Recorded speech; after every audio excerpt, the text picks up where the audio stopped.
Assalamualaikum warahmatullahi wabarakatuh.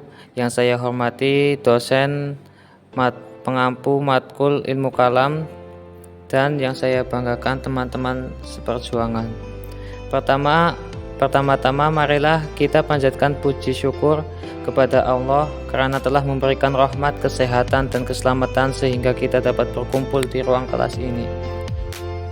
Adapun topik yang akan kami bahas adalah pemikiran teologi kontemporer, rekonstruksi teologi Hasan Hanafi. Sebelumnya saya selaku moderator akan memperkenalkan diri saya terlebih dahulu. Perkenalkan, nama saya Dafa Khairul Munah yang akan bertugas sebagai moderator pada hari ini. Saya akan membimbing jalannya diskusi ini. Adapun anggota kelompok saya ada Ati Suci Setianingsih dan Vicky Muyasaro. Sedangkan rangkaian acara yang akan kita lewati adalah yang pertama sesi pembukaan, yang kedua sesi penyampaian dan penyajian materi, yang ketiga penutup. Baik teman-teman, langsung saja kita mulai ke sesi yang pertama adalah pembukaan. Marilah kita buka acara pada diskusi kali ini dengan membaca Bismillah. Bismillahirrahmanirrahim. Selanjutnya adalah penyampaian dan penyajian materi. Saya persilahkan untuk Mbak Ati Suci membacakan materi yang pertama. Terima kasih, saya sampaikan.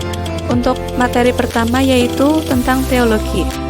Teologi merupakan fondasi sebuah agama, sedangkan pemikiran teologi dari seorang ahli teolog akan memberikan efek yang signifikan kepada penganutnya dalam kehidupan konkret.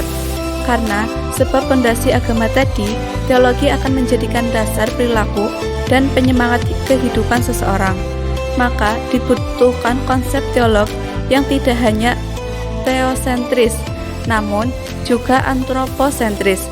Hasan Hanafi mencoba menafsirkan kembali dalil-dalil teolog dalam Al-Quran dan Sunnah dengan metode pemikiran dialektika, fenomenologi, dan hermeneutik.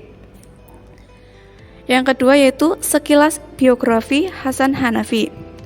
Hasan Hanafi lahir di kota Kairo, Mesir pada tahun 13 Februari 1935,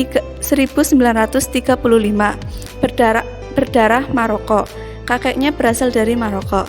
Pendidikan diawali di pendidikan dasar, tamat tahun 1948. Kemudian di Madrasah Sanawiyah Khalil Aghda, Kairo, selesai tahun 1952. Selama di Sanawiyah, Hanafi sudah aktif mengikuti diskusi-diskusi kelompok Ikhwanul Muslimin, sehingga dia paham tentang pemikiran yang dikembangkan dan aktivitas-aktivitas sosial yang dilakukan oleh organisasi tersebut. Untuk materi selanjutnya akan disampaikan oleh Mbak Vicky Muyasaro. Kepadanya kami persilahkan. Materi yang selanjutnya yaitu rekonstruksi pemikiran teologi Islam. Hanafi mengajukan konsep baru tentang teologi Islam, gunanya untuk menjadikan teologi Islam tidak sekedar dogma keagamaan, tetapi menjadikan sebagai ilmu perjuangan sosial dan keimanan berfungsi secara aktual sebagai landasan etik dan motivasi tindakan manusia. Pemikiran ini didasarkan pada dua alasan.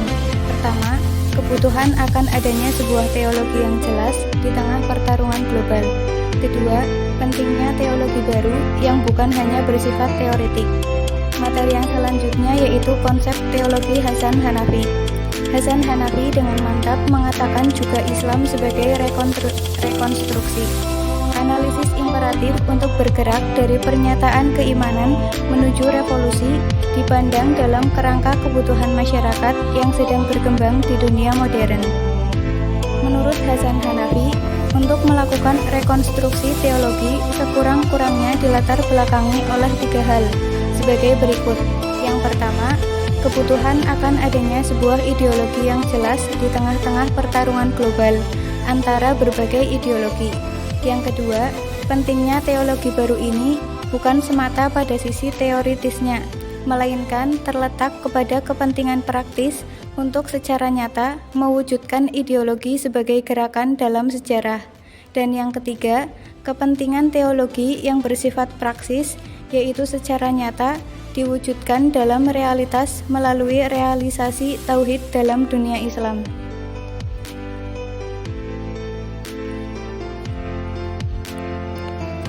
Oke, jadi kesimpulan dari materi yang telah disampaikan yaitu gagasan Hasan Hanafi merupakan langkah berani dan maju dalam upaya untuk meningkatkan kualitas umat Islam dalam mengejar ketinggalan dari Barat.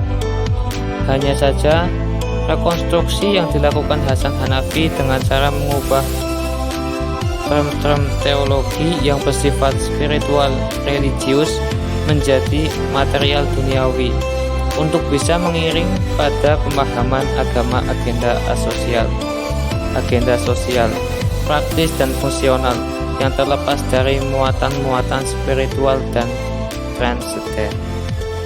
Demikian tadi presentasi kelompok kami. Saya sebagai moderator mohon maaf yang sebesar-besarnya jika ada tutur kata yang kurang berkenan di hati kalian.